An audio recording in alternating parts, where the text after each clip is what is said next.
वहां भगत बैठे थे, गरीबदास जी तो आते देखा, सब खड़े हो गए। किसी ने उनका चारा लिया, सिर से उतारा, दंडोत प्रणाम करी और भक्तों ने पूरा सत्कार दिया अपने गुरुदेव को। अब वो राम राय खड़ा खड़ा देख रहा है, भाई यू कौन है, क्या बात है, इसको आदमी दंडोत प्रणाम करे, ये तो सिंपल सा आदमी है मेरे जैसा। और गरीबदास जी के 1400 एकड़ जमीन थी उस समय, 1400 किले।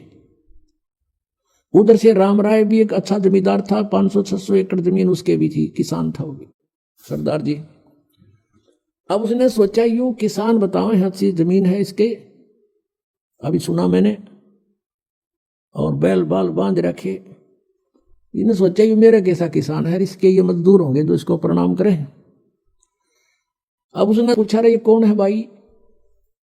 उन्होंने बताया गरीबदास जी के शिष्यों ने कि महाराज है गरीबदास जी, ये बड़े महापुरुष है पहुंचे हुए। अब राम राय बैठ गया जमीन के ऊपर, कलेजा पकड़ के, अगी इतनी दूर आया और खोदा पाड़ और पाई चुया, यू महाराज जी पाया, देख मेरे कैसा किसान रहता रहा भाई। अब वो अंतर्यामी थे गरीबदास जी, उसकी सारी देख रहे थे। यो भगत तो फ्यूज हो गया। उधर से गरीबदास जी ने जितने वहां 5-4 भगत थे उनसे कहा, किसी को तो बैलों को चारा डालने की सेवा दे दी, किसी को कहा भी बैलों को पानी पिला लो तालाब पर जाकर के, सब इधर उधर कर दिए। और अपने लिए एक बाल्टी रखवा ली पानी की नहाने के लिए। गरीबदास जी सामने नहाने लग गए पाटड़े पर बैठ के, और वो सामने बैठा था उसको बैठा दिया चारपाई पे, राम राय को बैठ जा। अब उस राम राय वहां बैठ गया। अब चल इतनी दूर आया, इस तो पूछते नो किसा महाराज से हो, इस दृष्टिकोण से वो बैठ गया। अब गरीबदास जी नहाने लगे, स्नान करके वो उठे। अब गांव में क्या है, यहाँ हरियाणा के अंदर धोती बांधा करते पहले तकरीबन सभी किसान या कोई भी था। अब उस धोती का ही एक बेल्ट बना करते एक हिस्से की, आधी ऐसे बांध लेते थे, उसी का एक टुकड़ा उस अलग नहीं करते थे, ऐसे लपेट करके बेल्ट बांधा करते ऊपर के, जहां बेल्ट बांधती है उसी कपड़े को ऐसे, उसको अड़बंध बोलते हैं, अड़बंध। तो गरीबदास जी ने नहा के और धोती ऐसे लपेट ली और फिर कहा उससे कि राम राय से कि भाई सरदार जी एक भाई ये मेरे हाथ का चोट लगी हुई है, उंगली काम नहीं करती, और ये मेरी धोती का गांठ लगा दे। तो शरीर के चारों तरफ का ला के फेर कर ऐसे गांठ लगानी होती थी, वो धोती शरीर के अंदर से निकल जाती और गांठ धोती का लग जा, शरीर के चारों तरफ नहीं रहे। अब उसने सोचा है कहीं तरह से धोखा लग गया, तो उसने फेर निकाल ली और फिर गांठ लगानी चाहिए, वो फिर उसी तरह शरीर के अंदर से निकल गए और वह धोती का गांठ लग जा।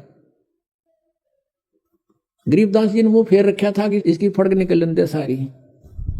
अब जैसे ये धोती थी उसका एक हिस्सा ऐसे कर दिया करते थे किसान, ऐसे ऐसे करके, और फिर उसको बांधते थे फिर शरीर के चारों तरफ के, वो धोती से कनेक्टेड रहती थी शेष के, और ऐसे शरीर के चारों तरफ के वो लावे, और गांठ नो लानी थी, वो नो खेचा शरीर में निकल जाए, धोती का गांठ लग जा। अब तीसरी बार भी जब यह सतीथि हो ली, उसने ऊपर ने देखा, देखा तो नहीं है तेरे का, किधर सोचा था बड़ी बूझ गांठ भी ना लगती इससे। जब उसने ऊपर को देखा और राम राय था विष्णु जी का पुजारी, तो गरीबदास जी का ऊपर का हिस्सा विष्णु जी जैसा हो गया, सिर पर मुकुट, 4 हाथ, शंख चक्र गदा पद्म। जब उसने नो देखा चरणों में पड़ गए, और गरीबदास जी ने बोला रे मैं तेरे कैसा किसान हूं, या गांठ क्यों ना लगती तेरे तय। तब उसने देखा ध्यान तक वो तेरे की तो भाई आम व्यक्ति नहीं है, चरण पकड़ दिए। अब ऐसी लीला करे बिना वो राम राय सुने नहीं कुछ, यो ज्ञानी 60 पट। अब राम राय विवश हो गया कि ये तो भाई परम शक्ति है, विष्णु जी अवतार आए हैं, विष्णु जी ना तो उसका अवतार जरूर है, मतलब हमारी ऐसी धारणाएं होती हैं। तो इसलिए उसको ये ज्ञान सुनाना, शरण में लेना, कहते हैं 100 सलसी दर मैं करूं अपने जन के काज। तो मालिक ने वाली लीला बख्शी, रजा बख्शी उस पर, वो ज्ञान सुनाया सारा, 1 हफ्ता रोक्या, खूब उधर जानने का दिल करे था उसका, रंग दिया रंग में। तब उसने कहा कि भगवान ये ज्ञान तो आज तक किसी ने हमें नहीं बताया जो आज आपने बताया। तो गरीबदास जी ने कहा कि ये ज्ञान भाई भगवान ने बताया मेरे थे, वो स्वयं आए थे, वो पूर्ण परमात्मा कबीर जी हैं जो काशी में एक धानक की भूमिका, जुल्हे की भूमिका करके गए हैं। और आपके गुरु नानक देव जी के भी वही गुरु थे। अब वो तो राम राय तो सारी मान गया, बाकी सिख समाज मानो चाहे ना मानो। तो क्या बताते हैं, हम सुल्तानी नानक तारे, गरीबदास जी कहते हैं कि मेरा भी उद्धार किया, अब्राहिम सुल्तान अधम का उद्धार किया, और नानक जी का उद्धार किया, और दादू दास जी का उद्धार किया उसी कबीर परमात्मा ने। हम सुल्तानी नानक तारे दादू को उपदेश दिया, और जात जुलाहा भेद नहीं पाया, का सीमा है कबीर हुआ। अब राम राय जी कहने लगा, सरदार जी अब उसको कि शुरू में यह ज्ञान इंसान सुने है, कभी सच्चा कभी झूठा, ना नो नहीं, ऐसे नहीं। तो उसका दिमाग झूम रहा था इस कारण से भी, और वैसे भी उसका उर्फ नाम झुमक रहा था। तब गरीबदास जी ने कहा कि तत्व भेद कोई ना कह रे झुमकरा, ये पैसे ऊपर नाच सुनो रे झुमकरा। कोटों मध्य कोई नहीं रे झुमकरा, अरबों में कोई गर्क सुनो रे झुमकरा। अब गरीबदास जी कहते हैं कि जो ज्ञान मैंने बताया ना, पहले तो किसी के पास यूं है नहीं, और जो बाकी जो विद्वान बने फिरे हैं, कहते हम वेदों को जानते हैं, उनका पैसे उपनाच है, वो कथा करते फिरे हैं, पैसे कमाए हैं, दुनिया को ठग रहे हैं, उनके पास खक नहीं। और कहते करोड़ संतों में तुझे इस ज्ञान के बताने वाला नहीं मिलेगा, अरबों में कोई गर्क सुनो रे झुमकरा, अरबों में। अब जैसे पुण्यात्माओं कबीर पंथ देश भर के गुरु इसमें, और जहां देखा वहां कबीर पंथी, तो उनके पास कख नहीं है, वो उनके पास विधि नहीं है सही, तो वो भी काल के ही जाल में है। अब क्या बताया है कि अरबों में कोई गर्क सुनो रे झुमकरा, गर्क माने कंप्लीट इन ऑल रिस्पेक्ट। जैसे किसी ने यो ज्ञान सुन लिया और इस दास से तीनों मंत्र प्राप्त कर लिए, और गुरुद्रोही होकर के नाम दान देने लग गया, ज्ञान भी वही बोलेगा, नाम भी वही दे रहा है, लेकिन वो गर्क नहीं, उसका अधिकार नहीं, वो तो दुश्मन है जीव का। तो ऐसे मान लीजिए किसी ने कबीर साहब की वाणी, कबीर सागर पढ़ लिया, जैसे कबीर पंथियों का आज तक जिसका भी इतिहास देखा है, जिसके भी वहां से यहाँ से साए उन्होंने बताया है कि वो ये नाम देते हैं, वो ये नाम देते हैं, और कोई कुछ नाम देता है, कोई एक पूरा मंत्र सा बता देता है, पाताले सब सिंधु नाम फलाना नाम, और कोई नाम देता है श्री गुरु सतगुरु वे नमः, ये एंड बैंड बोले सारे।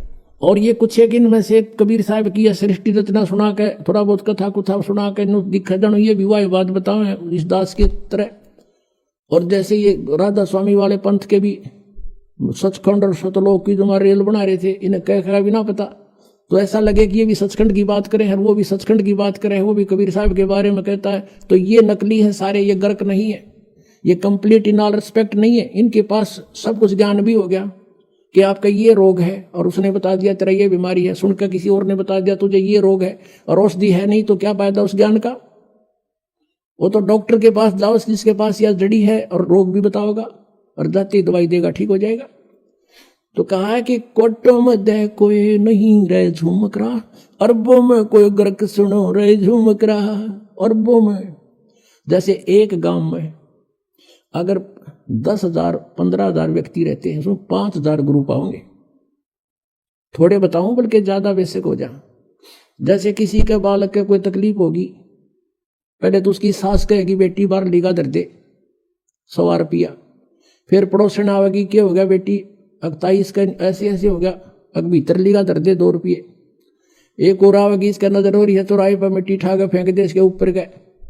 चौथी आवेगी गुड़गाम वाली की बोल दे, यानी एक के ऊपर 5 मास्टर हो जाएंगे गुरु।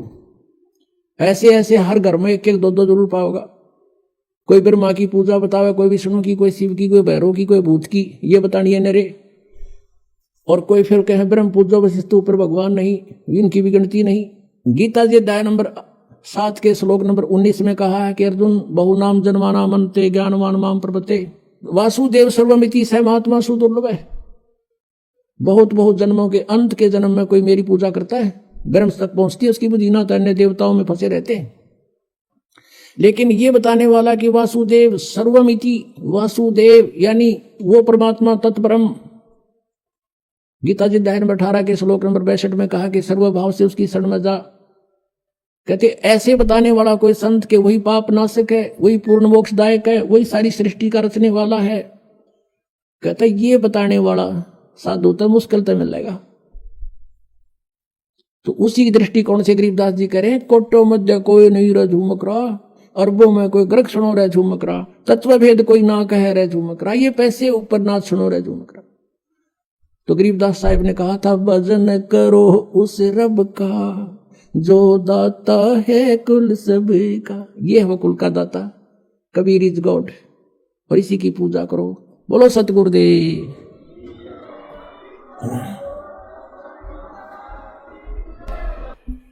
परम पिता परमात्मा सर्व सृष्टि रचनहार कुल मालिक सत्य पुरुष अकाल मूर्त सबद स्वरूपी राम, ये कबीर देव हैं, कबीर साहिब हैं, जो भारतवर्ष की पावन धरती पर सन 1398 में विक्रमी संवत 1455 ज्येष्ठ सुदी पूर्णमासी को सतलोक से चलकर एक शिशु रूप धारण करके एक लहर तारा नामक सरोवर के अंदर कमल के फूल के ऊपर विराजमान हुए, एक शिशु रूप धारण करके उस परमेश्वर ने स्वयं आकर के अपनी जानकारी आप ही बताई है।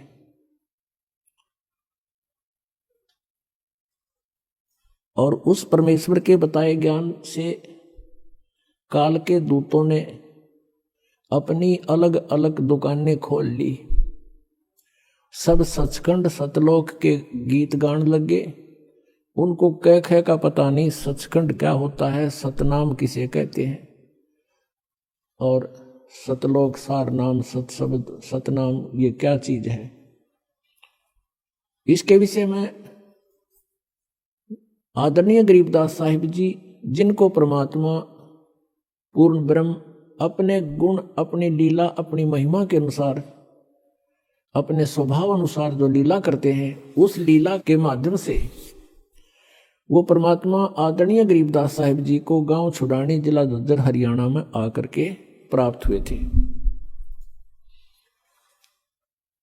उनको फिर अपना सचखंड दिखाया, अपना सतलोक दिखाया, सर्व ब्रह्मांडों की सतिथि दिखाई, सभी भगवानों की सतिथि से परिचित करवाया, फिर उस प्यारी आत्मा को वापस शरीर में छोड़ दिया था। आदरणीय गरीबदास साहिब जी को मृत जान लिया था। घर वालों ने, कुल के लोगों ने इकट्ठा होकर के उनको चिता पर रख दिया था, अंतिम संस्कार करने की तैयारी थी। उसी समय परमेश्वर कबीर देव जी ने, कबीर परमेश्वर ने उस आत्मा को शरीर में प्रवेश कर दिया। उसके बाद गरीबदास साहिब जी ने अपनी आंखों देखा सचखंड का जो ब्यौरा दिया, वो परमात्मा ने जो 600 वर्ष पहले ज्ञान दिया था उससे ज्यों का त्यों मेल खाता है।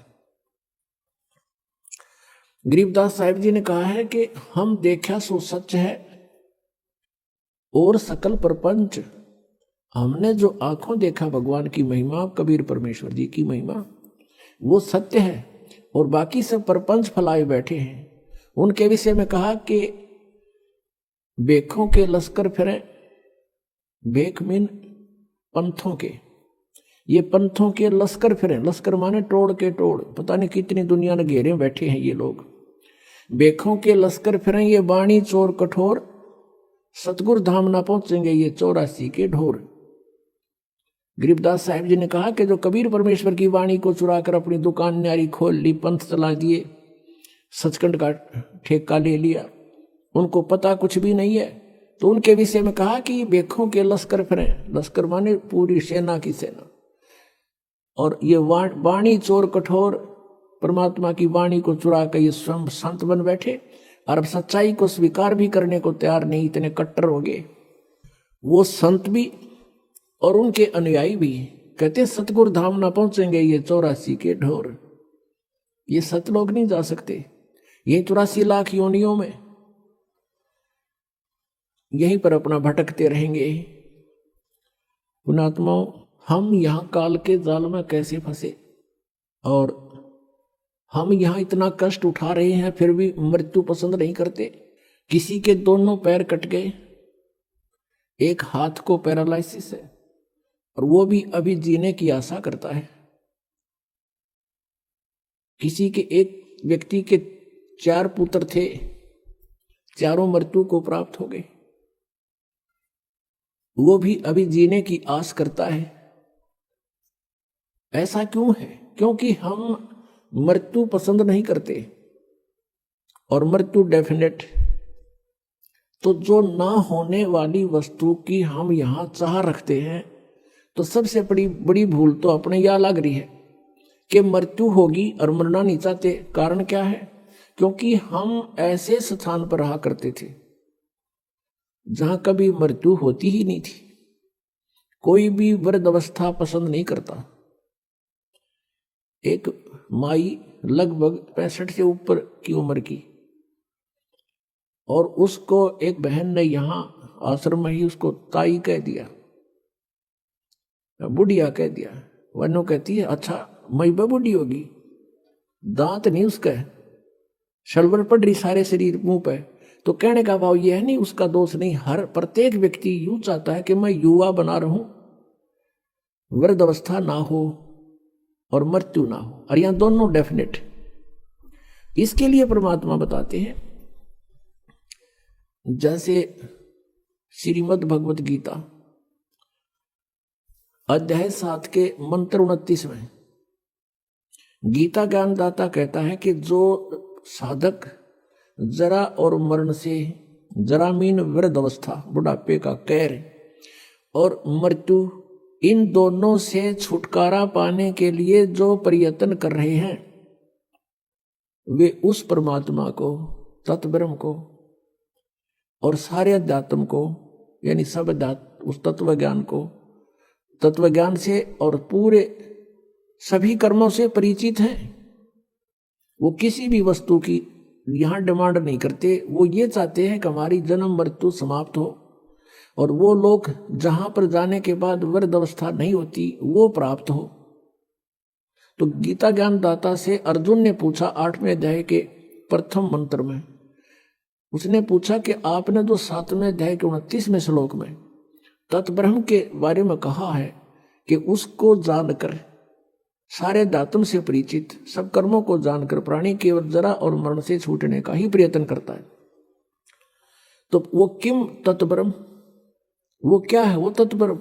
गीता ज्ञानदाता कहता है 8वें अध्याय के 3रे मंत्र में कि वो परम अक्षर ब्रह्म है।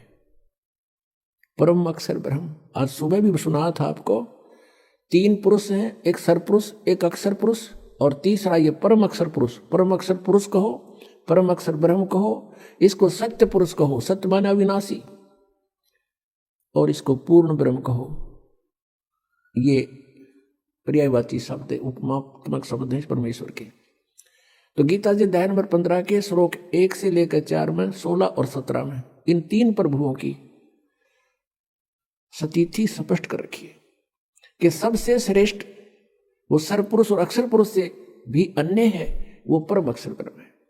परमात्मा हमें यहां आकर बताते हैं, मेरे अंशावाई अंश रूप था जब तू आया। जब तू सतलोक से आया, तेरी ऐसी दुर्गति नहीं थी, तो इतना कंगाल नहीं था भक्ति का। आज तुम भक्ति के कंगाल बना दिए, भक्ति धन से कति रहित कर दिए इस काल भगवान ने।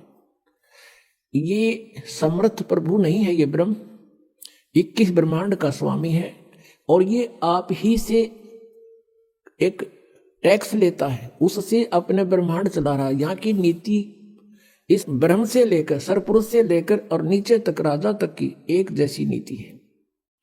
जैसे यहां से पुण्यकर्मी प्राणी ओम नाम का जाप करके ब्रह्मलोक प्राप्त कर लेता है, तो वहां जब ये जाता है, इसकी पुण्य, इसकी साधना, इसकी भक्ति धन साथ होता है, और वो ब्रह्मलोक को प्राप्त होता है। ब्रह्मलोक इज ए रेस्टोरेंट, वो एक होटल है, उसका मालिक ये काल है ब्रह्म, और होटल का मालिक जो चार्ज करता है, जो उनको खाने को देता है, उसमें से ही अपनी कमाई करता है, उस कमरे का रेंट लेता है।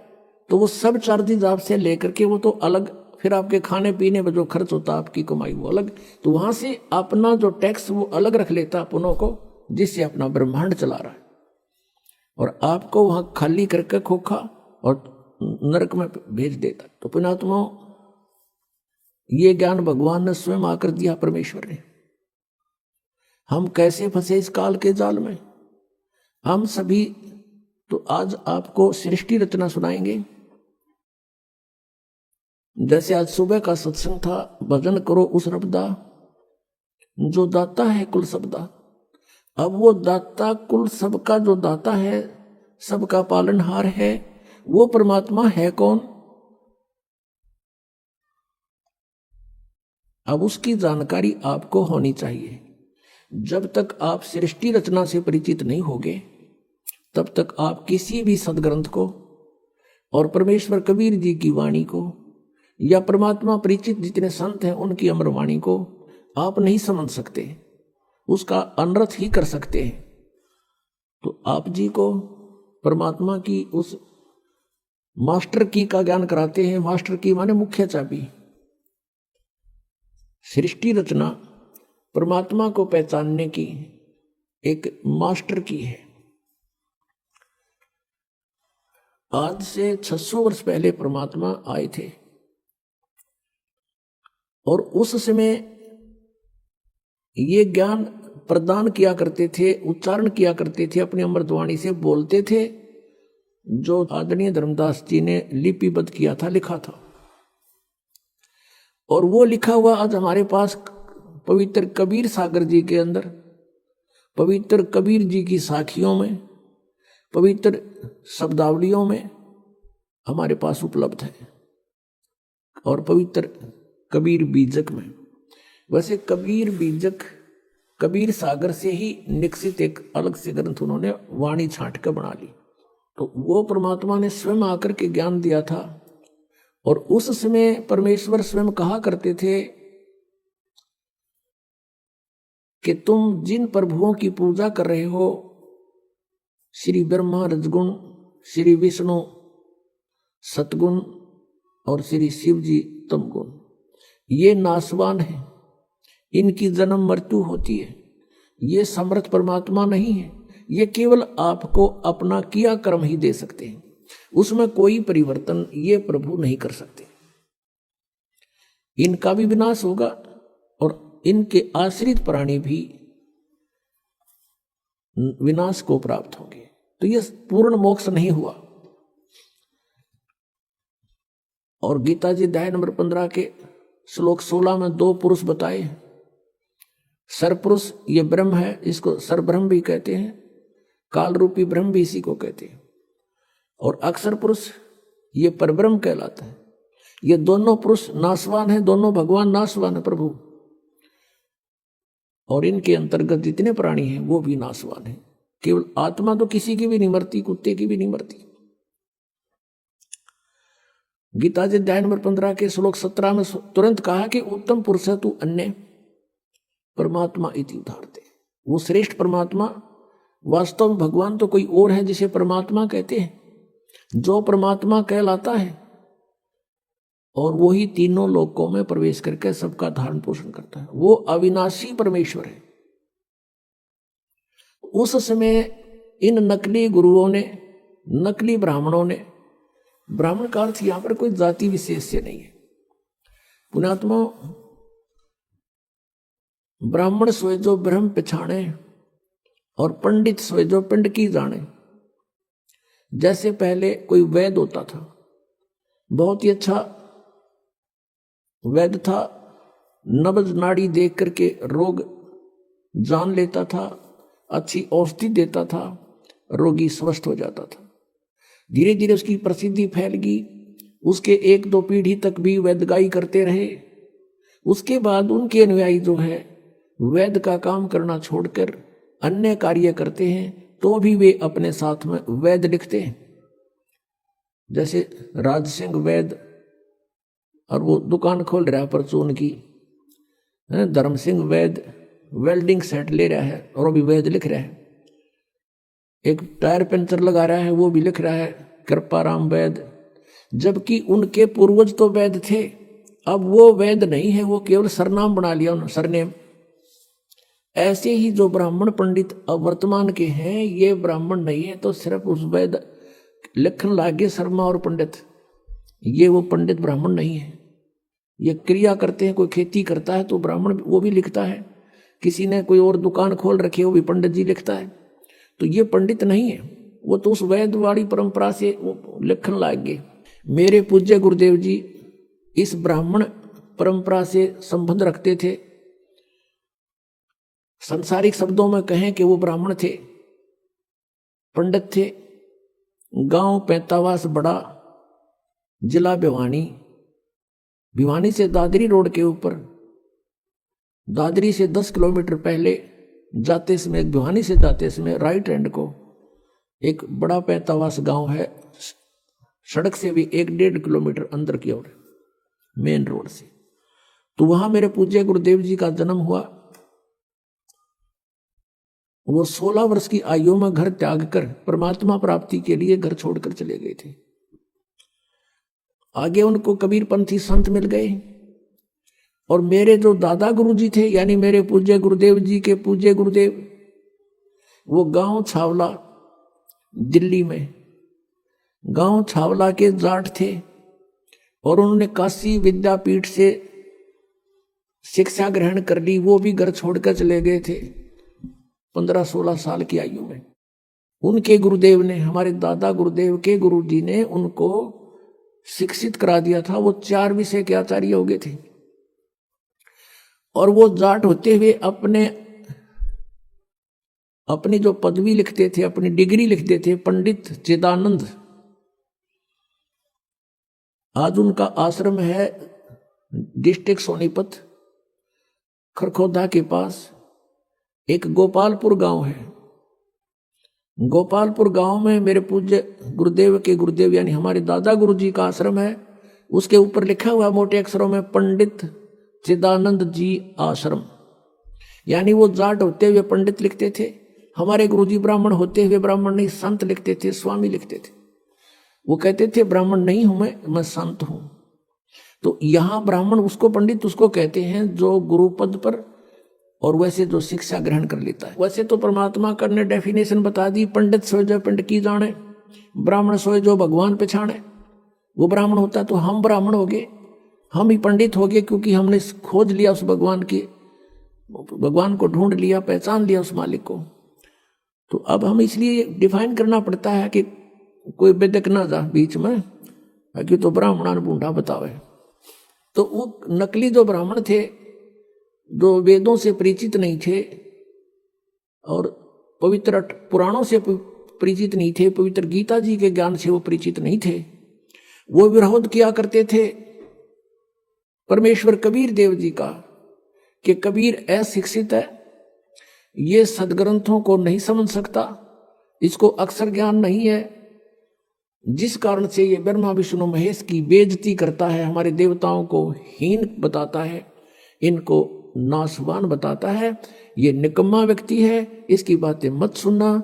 और पूरे हिंदू समाज में कबीर परमेश्वर जी का बहुत विरोध करवा दिया, और भी बहुत सारी अफवाहें उनके साथ जोड़ दी।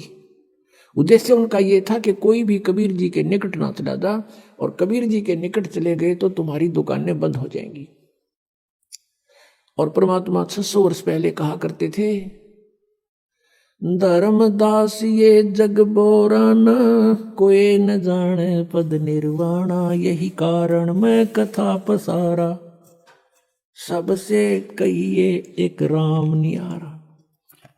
अपनी प्यारी आत्मा धर्मदास जी को परमेश्वर कबीर देव जी 600 वर्ष पहले ये बता रहे हैं कि हे धर्मदास, ये पूरा समाज, पूरा विश्व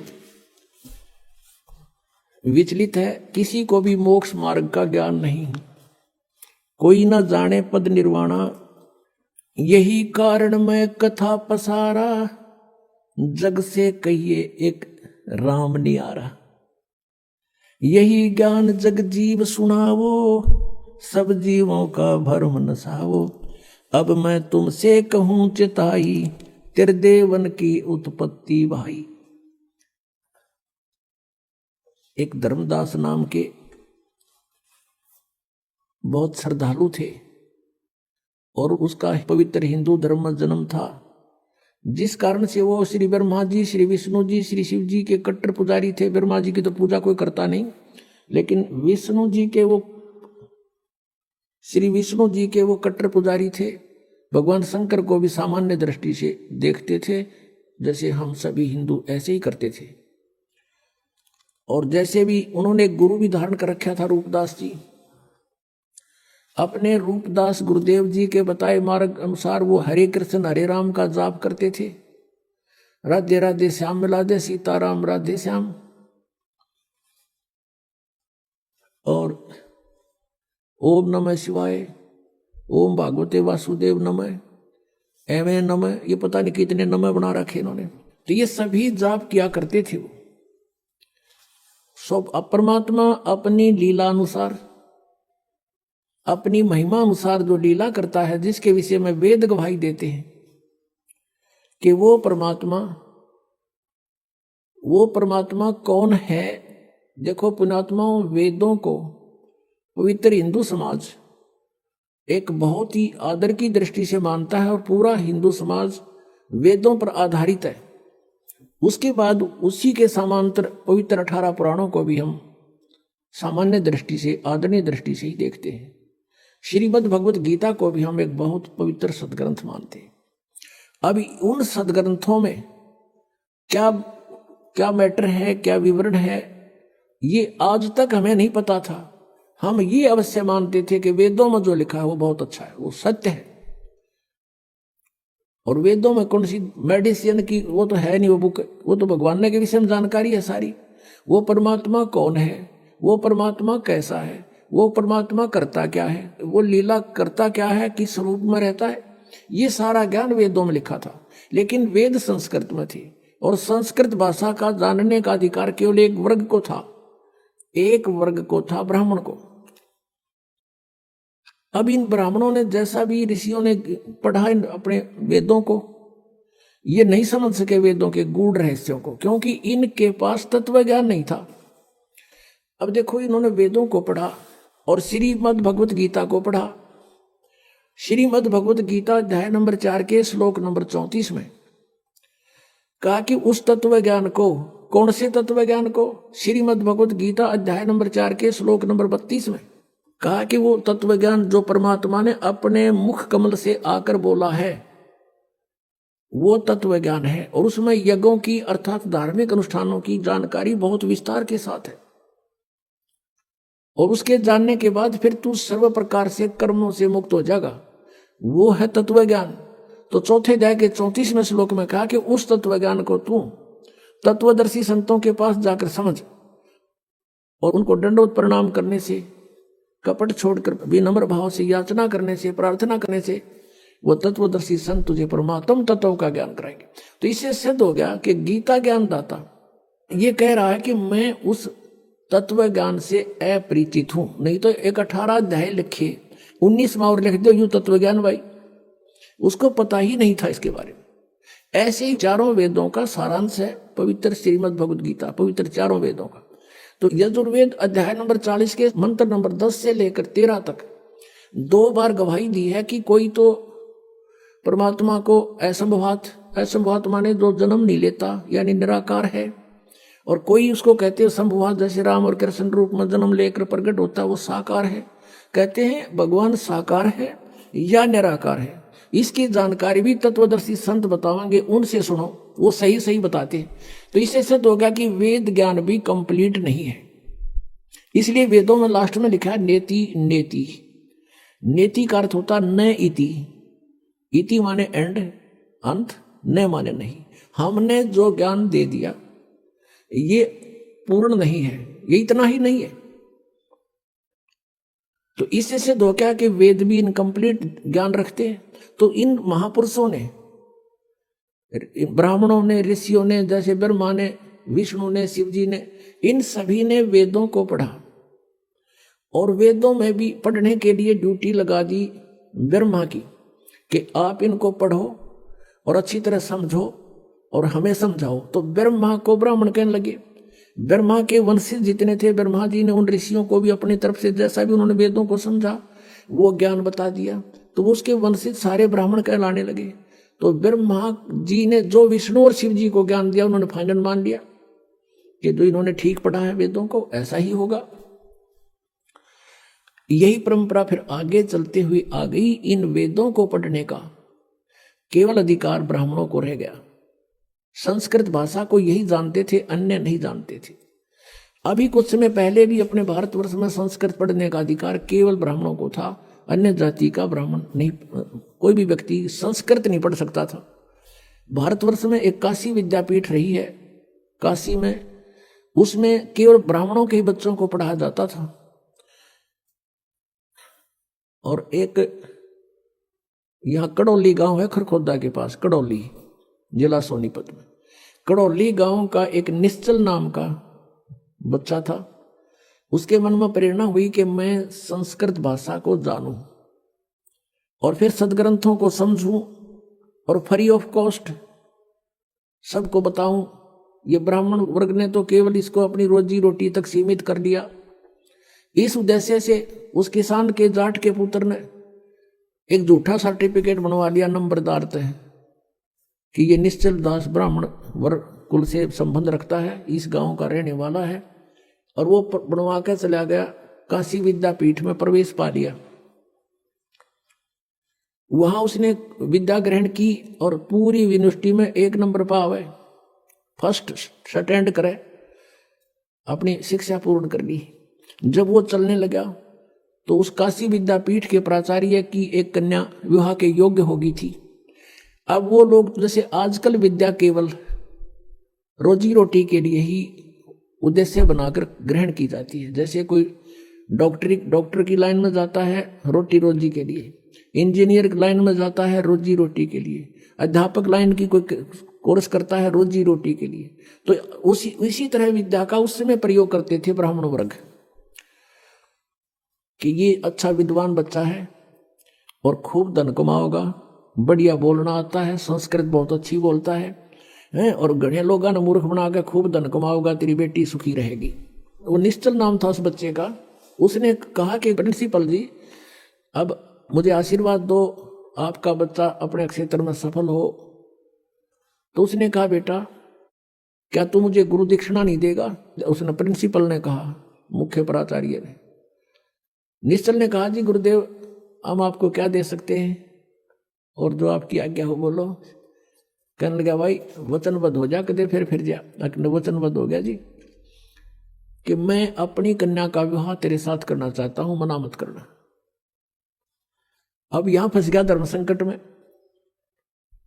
कि कल न पता लगेगा, घर के कूटेंगे और सारा समाज विरोध करेगा, ये ब्राह्मण वर्ग विरोधी हो जाएंगे।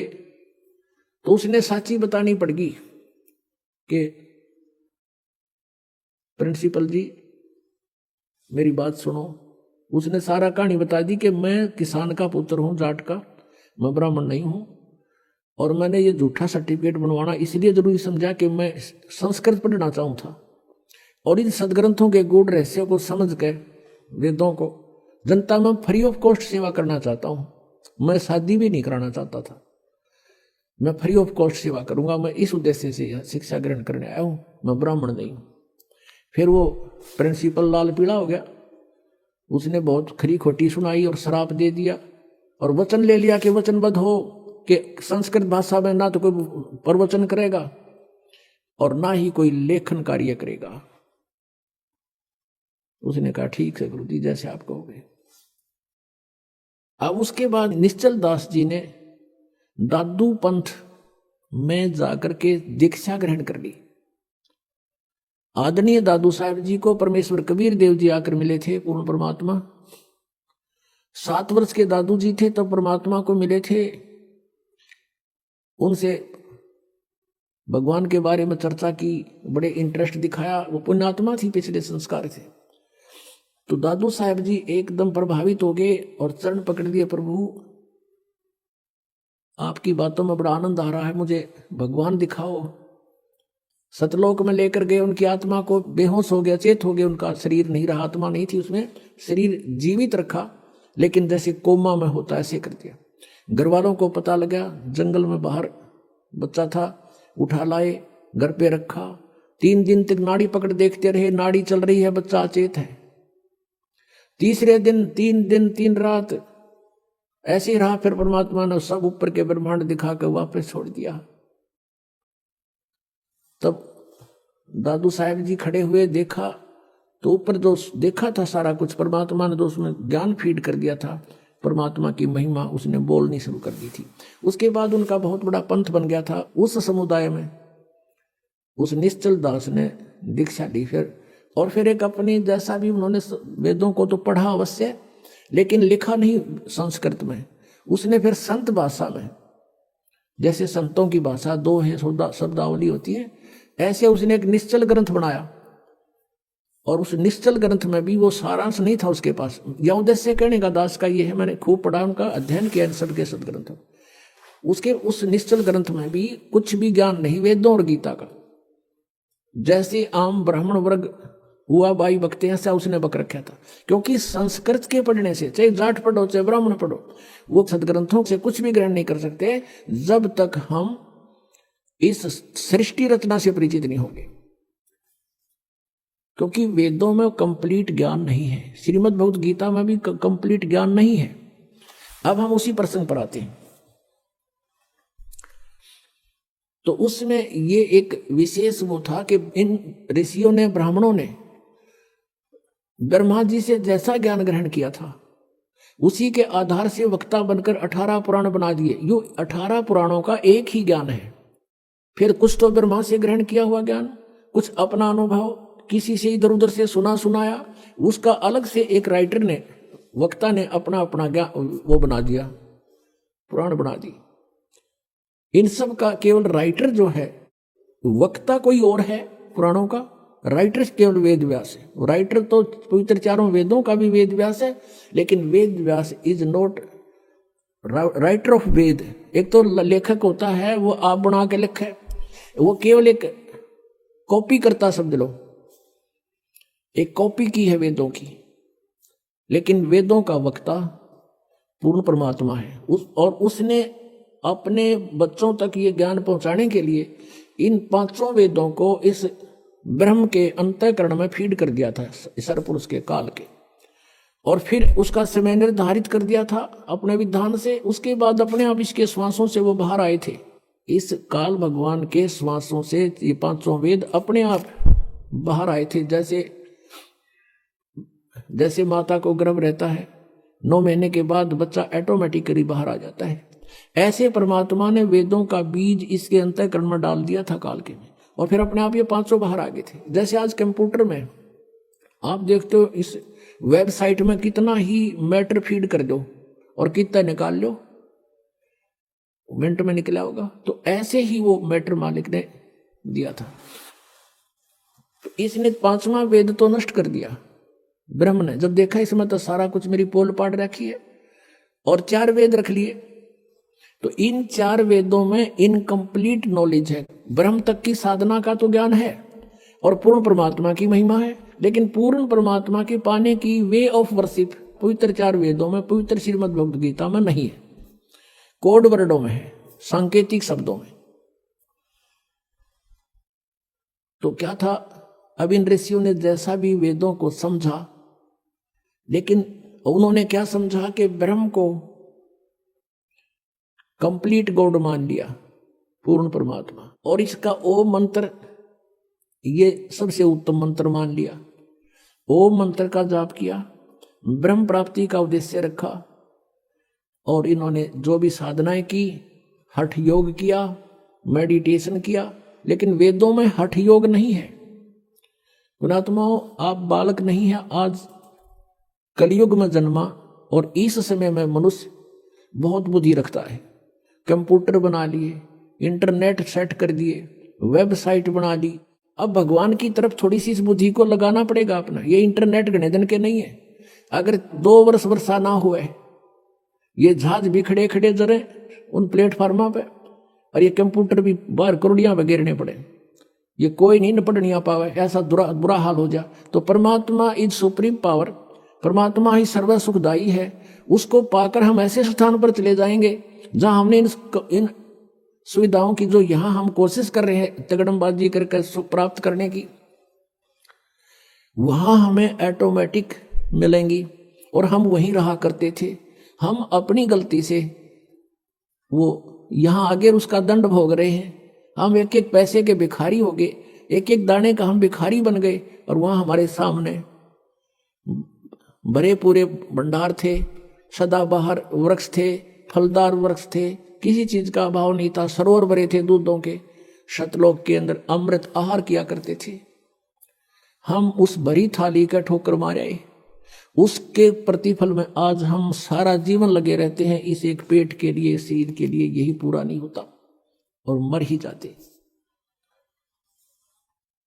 तो कहने का भाव यह है कि हम ये हठ योग जो किसी भी वेद में नहीं है। ये हठ योग इन्होंने कैसे शुरू कर दिया? ब्रह्मा जी की उत्पत्ति में लिखा है। ब्रह्मा जी बताता है कि मैं जब होश में आया, युवा था और कमल के फूल पर बैठा था, मुझे नहीं मालूम मेरा उत्पत्ति करता कौन है। और फिर वहां से आकाशवाणी हुई कि तप करो, तप करो। 1000 वर्ष तक ब्रह्मा ने तप किया। फिर कहा सृष्टि करो, तपो तपो कर वाक्य सुनाया, लोक रचो बल मेरी माया। सूक्ष्म वेद में कह ब्रह्मा को काल ने कह दिया तपो तपो कर वाक्य सुनाया। अब ब्रह्मा जी को जो आकाशवाणी सुनाई दी, इस काल ने बोल दी। ये गुप्त रहता है, ऊपर छुपा हुआ रहता अपनी माया से। आकाशवाणी से सुना दिया कि तप करो, तप करो। तो इसने नोट कर लिया कि भगवान का आदेश है तप करो। इसने हठ योग कराया 1000 वर्ष तक। उसके बाद जब ये तीनों बच्चे युवा हो गए, यानी ब्रह्मा, विष्णु और शिव जी की उत्पत्ति काल ने की थी। अभी बताएंगे डिटेल से। अब थोड़ा हिंट दे रहे हैं किस कारण से ये ज्ञान को नहीं समझ सके। उसके बाद इन्होंने बाद में सागर मंथन किया और इस काल ने ये चारों वेद ब्रह्म ने समुद्र के अंदर छुपा दिए। ये एक बहुत सुंदर एक ऐसे पेपर पर लिखे हुए थे, बहुत ही अच्छे पेपर पर, जिस पर पानी का भी असर नहीं होता, जैसे आजकल प्लास्टिक के ये प्रिंट चल रहे हैं इस तरह के। बहुत सुंदर उस पर लिखा था। वो चारों वेदों को प्राप्त किया, ब्रह्मा को दे दिए गए कि आप देखो इनको। अब ब्रह्मा ने उन चारों वेदों को पढ़ा, उसमें ओम नाम था और ओम नाम को पूर्ण परमात्मा का मान के और ब्रह्म को कंप्लीट गॉड मान करके उसने वेदों का निष्कर्ष यही निकाल दिया कि ओम मंत्र है, नथिंग एल्स, और ब्रह्म परमात्मा है, ये सब कुछ यही है। अब वहां ब्रह्मा की बुद्धि स्लप कर गई। यजुर्वेद के 40वें अध्याय के 10वें और 11वें 12वें 13वें 4 श्लोकों में एक निर्णायक ज्ञान दिया है कि कोई तो परमात्मा को असंभवात यानी जन्म नहीं लेता, उत्पन्न ही नहीं होता, वो निराकार कहता है, और कोई उसको संभवात माने उत्पन्न होने वाला मानता है। साकार है वो या निराकार, इसकी जानकारी तत्वदर्शी संत बताएगा, उससे पूछो, उनसे सुनो। फिर बताया है कि जिसको अक्षर ज्ञान हो गया उसको विद्वान कह देते हैं, जिसको अविद्या है तो उसको अविद्वान कहते हैं, जिसके पास अक्षर ज्ञान नहीं है कहते हैं विद्वान। और अविद्वान की डेफिनेशन भी वो तत्वदर्शी संत बताएगा, उससे सुनो। तो ये दास बताएगा आपको विद्वान कौन था, अविद्वान कौन थे। जो वेदों को जानते हैं वो विद्वान हैं, जो वेदों का ज्ञान नहीं जानते, संस्कृत भाषा से विद्वान नहीं बन जाते। जो आज संस्कृत जानता है उसको इंग्लिश नहीं आती, तो वहां इंग्लिश में अविद्वान है वो। तो एक भाषा का मास्टर होने से विद्वान नहीं बन जाता। विद्वान वही कहलाता है जिसको अध्यात्म ज्ञान है, जिनको परमात्मा की जानकारी होगी और उसके पाने की विधि का पता लगे। तो पुण्यात्मा, जिस कारण से अब ब्रह्मा जी ने यही ज्ञान उनको दे दिया, अपने अनुयायियों को, वंशजों को, तो उन्होंने ओम का जाप किया, हठ योग किया, समाधिस्थ होने की चेष्टाएं की। अब इसने कैसा कमाल कर रखा काल भगवान ने। अब ऋषियों ने साधना करनी चाहिए हठ योग करके, तो समाधिस्थ होने की चेष्टा की। समाधि दशा में ये काल भगवान क्या करता है, कैसी लीला करता है। किसी को तो ब्रह्मा के रूप में दर्शन दे देता है, तो वो ऋषि कहता है कि ये ब्रह्मा जी जो साकार वाहन के सामने रहते थे कि ये ब्रह्मा जी सुप्रीम पावर हैं, ये पूर्ण परमात्मा हैं, मैंने इनके दर्शन समाधि दशा में हुए हैं। और भी दो चारों को ऐसा ही आभास हो गया, दिखाई देगे वह, तो उन्होंने भी डंडोरा पीट दिया कि ब्रह्मा जी सृष्टि के रचयिता हैं, ये प्रजापिता हैं, ये सर्वशक्तिमान है, ये है। इस बात का भ्रम हो गया ब्रह्मा जी के कि मैं ही सृष्टि रचने वाला हूं। फिर कुछ एक ऋषियों को ने जो साधना की उनको दर्शन दे दिए समाधि दशा में, समाधि में विष्णु जी के रूप में। उन्होंने डंडोरा पीट दिया कि ये विष्णु जी, सतगुण विष्णु जी, ये पूर्ण परमात्मा है, ये छुपाए बैठे अपने आप को, और जो सैकड़ों की संख्या में उन्होंने उनका डंडोरा पीट दिया। तो विष्णु जी को भ्रम हो गया कि आई एम गॉड, और कुछ एक को उन्होंने शंकर जी के रूप में दर्शन दे दिए। तो उन्होंने ये सारा डिक्लेयर कर दिया कि शंकर भगवान इज कंप्लीट गॉड। समाधि में मैंने भगवान शंकर के दर्शन किए। तो इन तीनों को अपने अपने आप में ये भ्रम हो गया कि हम भगवान हैं। और इसी बात पर ब्रह्मा जी और विष्णु जी का युद्ध हो गया। ब्रह्मा जी कहता मैं तेरा बाप, मैं सारी सृष्टि का रचयिता हूं। विष्णु जी कहता मैं तेरा बाप, तू मेरी नाभि कमल से निकला है। इस बात पर इनका युद्ध हुआ। फिर बीच बचाव करने के लिए ये स्वयं काल आ गया अपने पुत्र शिव का रूप धारण करके। शिव पुराण के अंदर इसका बहुत बड़ा विस्तार से वर्णन है। फिर इन दोनों से कहा कि पुत्रों, तुमने अपने आप को भगवान मान लिया, ये तुमने अच्छा नहीं किया। यू आर नॉट गॉड, तुम ईश नहीं हो। ब्रह्मा और विष्णु को कहता है कि तुम भगवान नहीं हो। अपने आत्मा 600 वर्ष पहले परमात्मा कहा करते थे, तीन देव की जो करते भक्ति, इनकी कदे न होवे मुक्ति। तो 600 वर्ष पहले ये कहना कि ब्रह्मा विष्णु महेश की जो भक्ति करते हैं इनकी मुक्ति कभी नहीं हो सकी, तो पिटन के काम तो थे। क्योंकि इन्होंने तो सब भ्रमित कर रखा था कि ये सुप्रीम पावर है, ये अजरो अमर है, सर्वेश्वर है, महेश्वर है, इनकी जन्म मृत्यु नहीं होती। और आज परमात्मा की वो वाणी साची हुई, धर्मदास ये जग बोरा ना कोई न जाने पद निर्वाण, निर्वाण पद मोक्ष मार्ग। यही कारण मैं कथा पसारा, जग से कहिए एक राम निहारा। यही कथा जग जीव सुनावो, सब जीवों का भरम नसाओ। अब मैं तुमसे कहूं चिताई, तेरे देवन की उत्पत्ति बाई। ज्ञानी सुने सो हृदय लगाई, मूर्ख सुने तो समझ में न आई। मां अष्टंगी पिता निरंजन, ये जमदारुण वंशन अंजन। धर्मराय की ने भोग विलासा, माया को रही तब आशा।